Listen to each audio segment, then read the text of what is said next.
Fala aí pessoal, tudo bem? Estamos aqui, domingo à tarde já.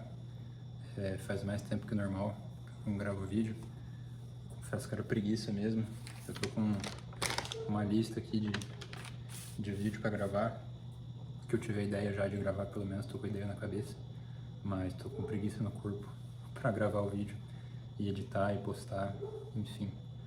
Mas vou ver se eu consigo gravar, se não tudo, a maioria dos temas hoje e postar ou de uma vez ou parcelado. E para me acompanhar nessa jornada, eu trouxe dois escudeiros. O primeiro deles é um charuto, para quem gosta, fica a recomendação, Alonso Menendez. Um charuto brasileiro, bem acessível, bem gostoso. Eu diria que é o arroz com feijão dos charutos brasileiros.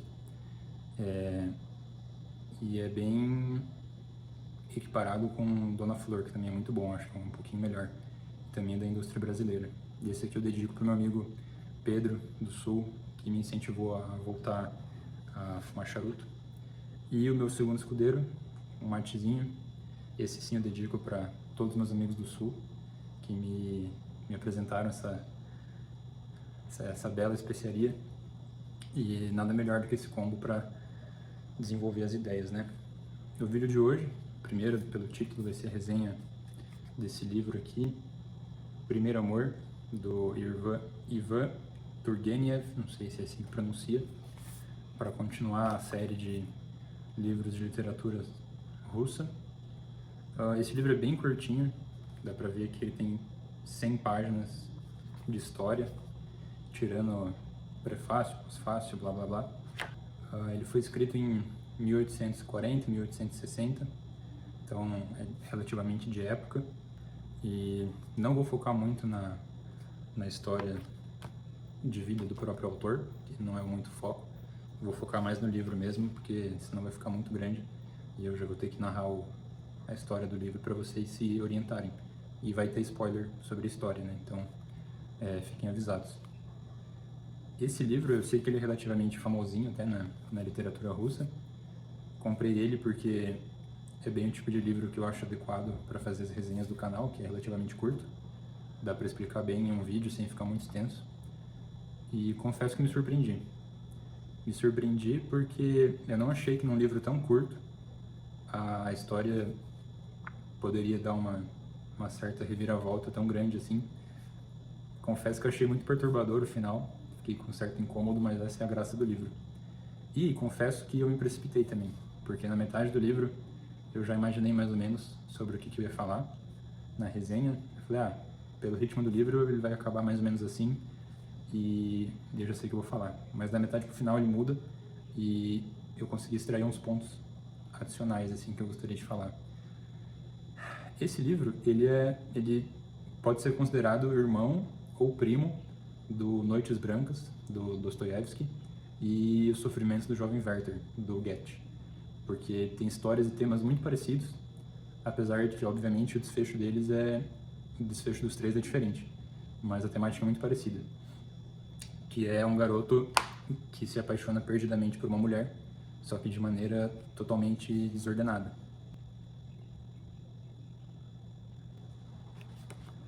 Então vamos começar pela história, para vocês terem mais ou menos noção do que eu vou falar a respeito do livro. Preliminarmente, o foco da resenha vai ser 5 perfis psicológicos, que são os personagens mais relevantes assim da história, que é o autor, o narrador, né, o Vladimir, a menina, que é o primeiro amor, que é a princesinha, a mãe do personagem principal, o pai do personagem principal e o pai da princesinha. Então vamos lá, a história começa assim. Tem 3 amigos no final de uma festa da época, e a festa acabou, eles estão conversando ali mais intimamente, mais socialmente, e eles se questionam sobre como foi o primeiro amor de cada um. E aí os 2 primeiros amigos têm uma história meio sem graça, tipo, eu já conheci a pessoa que eu me casei, alguma coisa assim. E o personagem principal fala, não, eu tenho uma história interessante. Eu vou escrever para vocês e aí vocês podem ler a respeito. Aí a história do livro é a história dentro da história. É o que o personagem escreve para os amigos dele. Tem mais ou menos a ver com a vida pessoal do Ivan, mas é meio fictício. Então a história é mais ou menos assim. Quando o personagem tinha 16 anos, ele foi para uma casa de campo junto com a família dele, porque eles eram uma família de aristocratas, tinham dinheiro, e eles foram passar um tempo numa casa de campo, afastado da cidade. E essa casa de campo era um pequeno complexo de outras casas assim perto, e o campo assim para você desfrutar. Aí, em uma das casas vizinhas, chegou uma família de uma princesa e uma princesinha, que eram também uma semi-nobreza assim. E a história vai girar em torno do personagem principal, do Vladimir, conhecendo a princesinha. Acontecem algumas coisas, eles se conhecem, eles se trombam assim em algumas circunstâncias. Ele olha pra ela, se apaixona, paixão à primeira vista, assim, desperta uma coisa nele. E assim começa a história. Aí eles vão convivendo, começam a ter situações de socialização ali, um vai na casa do outro, conhece a família. E de início a mãe do Vladimir não gosta da princesinha, e nem da família dela. Acha que eles são muito vulgares. E aí já começa uma certa desconfiança. Mas o menino se apaixonou assim em primeira vista, tá perdidamente apaixonado. E a história vai se desenvolvendo e essa paixão se aprofunda. Ali você já percebe que é uma coisa meio patológica, assim, porque não tem motivo pro Vladimir gostar tanto assim da princesinha. É uma coisa mais superficial, que seria só pela beleza dela, e ela é um pouco mais velha que ele também. E isso eu já acho meio problemático, porque ele tem 16 anos e a princesinha tem mais de 20. Aí já é uma diferença meio grande, assim, e ainda mais que é de homem pra mulher. Ou seja, ele é muito novo ainda, ele é muito ingênuo, não tem noção do que é relacionamento, amor. E a trama vai se desenvolvendo. E o único objetivo de vida do Vladimir é estudar para entrar na faculdade. E ele acaba se perdendo nesses estudos por causa da princesinha, porque ele fica apaixonado e só quer pensar nela, e só quer ir atrás dela. Aí eles vão convivendo e o Vladimir descobre que a casa da princesinha é frequentada por outros homens, assim, por soldados, médicos, pessoas variadas, assim, que são do círculo de amigos da princesinha. E todos esses homens também são levemente apaixonados pela princesinha. E isso desperta um ciúmes, assim, no Vladimir, que é uma outra coisa meio patológica, assim. Ele fica muito desconfiado desses outros homens e fica preocupado em perder a princesinha para eles. Aí, conforme a história vai passando, o Vladimir sente uma angústia, porque esse amor, ele sente que é recíproco só às vezes. Porque a princesinha flerta muito com ele, só que apenas dia sim, dia não, em momentos específicos, assim. É uma dinâmica muito de quente e frio. E isso também é uma coisa patológica da parte da princesinha. Porque o comportamento do Vladimir por si só é ruim para ele. E você tem o fator do comportamento da princesinha, que é esse quente e frio. Que aí você faz uma equação que é duplamente ruim para a dinâmica dos dois. E é proposital ainda por cima. A única pessoa que trata bem a princesinha é o pai do Vladimir, que, diga-se de passagem, que ele só é casado com a mãe do Vladimir porque foi um casamento arranjado. E aí isso vai ser um ponto importante mais tarde na história. E conforme a história vai passando, essa angústia vai aumentando, vai crescendo. Porque o Vladimir só pensa na princesinha, fica com ciúmes, não consegue fazer nada enquanto está longe dela. E o objetivo de vida dele é ficar perto dela, socializar. A princesinha flerta com ele, mas às vezes ignora ele, tem uns comportamentos estranhos. E tem os outros homens ali que são bem mais velhos do que ele que estão cobiçando a princesinha. E isso vai gerando tensões constantes, assim. E essa é uma parte muito boa do livro, que me surpreendeu. O autor consegue criar um suspense, assim, que você sente a angústia do personagem principal.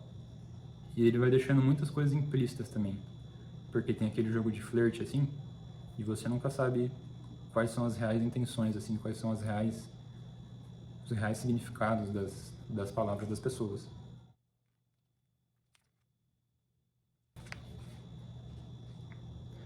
Tem uma passagem aqui no meio do livro que define perfeitamente a situação que se encontra tanto o personagem principal quanto a princesinha. Ela se chama Zinaida. e mais ou menos assim. Poderia acrescentar que naquele mesmo dia tiveram início também meus sofrimentos na ausência de Zinaida. Me sentia arrasado, não me via nenhum pensamento, tudo caía de minhas mãos. Eu pensava nela dias inteiros com ansiedade. Eu não aguentava mais, porém, em sua presença me sentia aliviado. Tinha ciúmes, reconhecia minha insignificância. Me irritava estupidamente e me mostrava estupidamente servil. E, no entanto, uma força irresistível me arrastava para ela, e eu transpunha a soleira de seu quarto sempre com um tremor de felicidade incontido. É doce ser a única fonte, a causa absoluta e inquestionável de alegrias imensas e do desgosto mais profundo para alguém, e nas mãos de Zinaida eu era como cera mole. De resto, eu não era o único apaixonado por ela. Todos os homens que visitavam sua casa estavam loucos por Zinaida, e ela trazia todos presos pela coleira a seus pés. Divertia-se provocando neles ora esperanças, ora temores, fazendo-os girar ao sabor de suas fantasias. A isso ela chamava jogar os homens uns contra os outros. Por sua vez, eles nem pensavam em se opor e se submetiam a ela sem discutir. Então, assim, vocês já viram o quão problemática é a situação. E aí a história vai se desenvolvendo, e eu vou resumir aqui porque senão eu vou ter que contar muito detalhe e vai ficar muito extenso o vídeo, vai ficar muito chato. Já deve estar meio extenso. E é muito detalhe porque é uma história curta, então, tipo, toda página tem importância. A história segue e o Vladimir, para um choque, descobre que a Zinaida está apaixonada por alguém, porque ela conta uma história fictícia, supostamente, numa gincana de grupo lá com todo mundo, ela conta uma história que existe uma rainha em seu castelo que é cortejada por vários homens, só que o homem que a rainha ama está fora do castelo esperando ela no jardim. E que todo mundo fica meio paranoico assim. E ao longo da história descobre-se que, na verdade, o pai do Vladimir estava tendo um caso com a princesinha. Ele era o amante secreto dela. Isso foi motivo de briga na família. E o Vladimir, obviamente, ficou em choque, mas não deixou de ser apaixonado pela princesinha. Apesar de... E essa é a parte perturbadora da história, que me deixou perturbado. E a história acaba... Bom, não vou deixar... Não vou contar essa parte porque não faz tanta diferença assim, são poucas páginas só, não vai mudar a história, mas a história é basicamente isso. O pai do Vladimir tem um caso e eles acabam saindo da casa de campo, a mãe principalmente quer se distanciar daquela situação, e depois a história tem um desfecho, que não é o foco o desfecho é só um encerramento, assim, o foco da história é tudo isso que eu falei agora.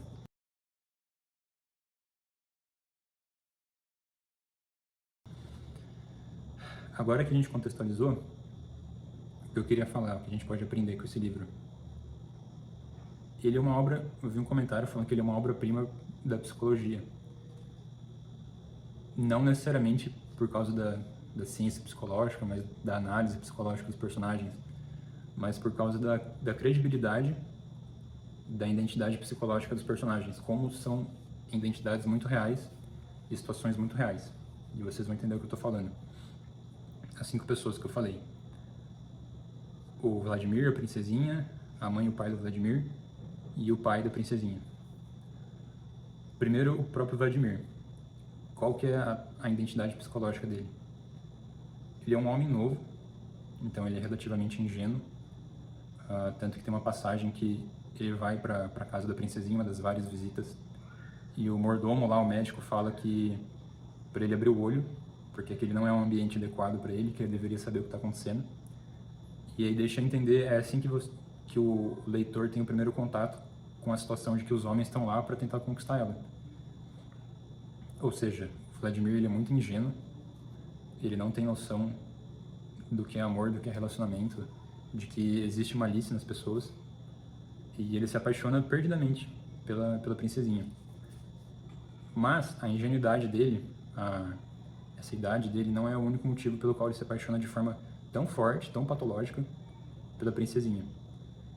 Eu suspeito, na minha interpretação, e isso eu aprendi com um influenciador que eu acompanho no Instagram, chamado Orlando Costa. Ele é um carecão forte, e ele fala sobre isso, que o vetor do homem é para fora, é para o mundo, é para algum objetivo além dele mesmo. E como isso dialoga com o Vladimir? O Vladimir não tem objetivo de vida. A única missão que ele tem, que é estudar para entrar na faculdade, poderia ser qualquer outra, mas como ele é novo, é uma missão que foi dada a ele. Mesmo assim, ele recusou. A única missão que ele tem é entrar na faculdade e estudar. E ele recusa aquilo. E sem aquilo, ele não tem mais nenhum propósito de vida. Ele está só vivendo. E qual que é uma das consequências disso? Eu acho que todo guri, todo cara que está me assistindo agora vai se identificar. Quando você não tem objetivo de vida, a primeira menina que te encanta assim, te encanta muito forte. E você fica muito emocionalmente submisso a ela. Porque você não tem essa maturidade emocional, você não tem algo para direcionar a sua atenção além daquela menina que te despertou sentimentos e desejos. E aí você fica patologicamente apaixonado por ela. E não vai funcionar. Tipo, essa relação não vai dar certo independente da pessoa que for. Porque o que desperta a admiração do outro em você, além das suas características, eu acho que é esse propósito de vida. Então, assim, por mais que a princesinha tivesse seus problemas, ela nunca iria se admirar pelo Vladimir, mesmo que ele fosse mais novo, enfim. E por quem que a princesinha se admirou? Pelo pai do Vladimir, que é descrito como um cara elegante, galã, e tem uma certa firmeza, assim, tem uma vida construída e sabe o que quer. Então, esse é o primeiro ponto, assim, acho que é a primeira lição que a gente pode tirar, assim, desse personagem. Tanto que tem até uma frase, depois, mais tarde, que o personagem principal escuta do mordomo, que ele encontra depois, assim, que é: um homem que não tem os pés firmes no chão, qualquer onda leva. Então ele fala assim, qualquer onda vai te levar, você tem que ter os pés no chão. Que é aquela coisa bem definida, assim. Então acho que essa é a principal lição que a gente pode tirar, assim, desse personagem. Se você é um homem que você não tem um objetivo, você vai sofrer na sua vida tanto por uma falta de objetivo, quanto no momento em que você encontrar alguém, porque você não vai despertar a admiração dessa pessoa. Você vai ficar de uma forma totalmente patológica, dependente emocionalmente dessa pessoa. Agora, segundo personagem, a princesinha. Essa aí, meu, terrível. Acho que todo cara deve ter passado, assim, ter conhecido alguma garota assim, que é muito encantadora, mas é desesperada por atenção masculina. Acho que o equivalente, não sei se o equivalente de contemporâneo seria Pick Me Girl, e, enfim, é desesperada por atenção masculina e sabe que é encantadora, e quer que os homens comam na mão dela. Então, qual é o comportamento nítido, assim, da Zinaida? Ela dá aquela flertada para atrair a atenção, para brincar um pouco com o sentimento, com a atração, mas nunca consuma essa atração. Na hora que está se aproximando muito, ela esfria a relação, ela tem comportamentos estranhos, esquisitos, igual o narrador descreve aqui. Não chega a ser a garota confusa, porque a garota confusa está confusa, não sabe o que quer. Essa daqui, ela sabe bem o que ela quer, ela é só atenção masculina. É um pouco de confusão também, mas porque ela tem outras pessoas disponíveis para ela, então ela nunca está certa do que ela quer. Mas é a típica pessoa que quer atenção masculina, que quer as pessoas rodeando elas, mas sem consumar. Porque a partir do momento que ela se compromissar com alguém, que ela consumar aquela atração, ela vai dispersar os outros na sua totalidade ou na maioria. Porque sempre vai ter alguém interessado, né? Apesar de estar compromissado. E aí ela vai perder essa atenção, que é justamente o que ela quer. Ela não quer a relação, ela quer a atenção. Então, isso já é o perfil psicológico da princesinha, que é um perfil muito verídico, que você consegue encontrar na realidade. E a causa dele também é muito verídica, porque no livro, o pai da princesinha é ausente. Porque, enfim, é um cara que se endividou, destruiu a própria vida e prejudicou a família, acabou sumindo ou morreu, não entendi direito. O que nos leva a entender que a princesinha tem um pai ausente. E ela nunca teve atenção masculina, da figura masculina principal da vida dela, que é o pai. Então, além do comportamento dela ser muito condizente com toda a circunstância de vida dela, é um comportamento que você encontra na realidade. Então, assim, a gente já tem análise do autor, da princesinha e de tabela do pai da princesinha, que é um pai ausente. Então, assim, isso é muito curioso você ver que desde 1850 já se entendia mais ou menos as consequências de um pai ausente na sua família. O quarto personagem, que vale a pena você analisar o perfil psicológico, tem a ver com o quinto, que é o pai e a mãe do personagem principal. Eles são casados por conveniência, por utilidade. Foi um casamento arranjado, tipo, os dois não se amavam verdadeiramente. E quais são as consequências disso que são observadas na história e são muito reais? O pai, ele acaba traindo a esposa, que supostamente deveria ter fidelidade conjugal, enfim, com a princesinha, que é muito mais nova e representa aquela beleza, aquela exuberância, aquela jovialidade. Por quê? Porque o pai ele não quer o compromisso assim da realidade que ele vive. É uma fuga da responsabilidade dele, sabe? E isso é muito possível de observar em relações que as pessoas não estão juntas por um amor verdadeiro, assim, e sim por uma certa responsabilidade ou um certo escrúpulo, assim, um certo convênio. E é o que acaba acontecendo na história. E por outro lado, a mãe é uma mulher que também casou com um cara que ela não ama, não gostaria. E o narrador descreve ela como uma pessoa extremamente neurótica e que desconta as frustrações no filho, por causa da infelicidade dela. Ela critica tudo e desconta isso no filho, que o autor é filho único. E isso também é muito possível de você observar. Tipo, mães em casamento infelizes, ou em mães solteiras que acabam crescendo neuróticas, porque o pai abandonou e não tem um casamento, sequer tem um casamento, e desconta essa frustração no filho. E isso vira o trauma geracional. Então, assim, esses personagens, cada um ao seu modo, tem uma peculiaridade psicológica que desde aquela época você podia observar e até hoje são observáveis e são condizentes. Então essa é a graça assim do livro, pelo menos para mim assim. Uma história curta, ela tem um suspense, ela tem muitas informações nas entrelinhas, tem um desfecho, uma reviravolta assim que por um lado você mais ou menos imagina onde vai dar, mas você não espera assim, tipo, é uma coisa muito surpreendente assim. E dá pra tirar muitas lições assim, porque no mínimo você vai conhecer alguém que é parecido com um dos personagens. E essas histórias que a gente se identifica é muito engraçado, porque traz um senso de familiaridade assim. Então, essa é a resenha. Não vou me estender mais porque o vídeo tá ficando longo já. Então, fica a recomendação. É uma história interessante, super curtinha, em 2 dias você vai conseguir terminar de ler.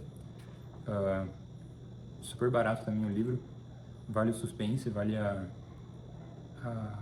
novidade. E, enfim, se vocês acharam que isso agregou, que despertou interesse, deixe algum tipo de comentário aí, algum agradecimento, algum feedback. E é isso aí, tamo junto.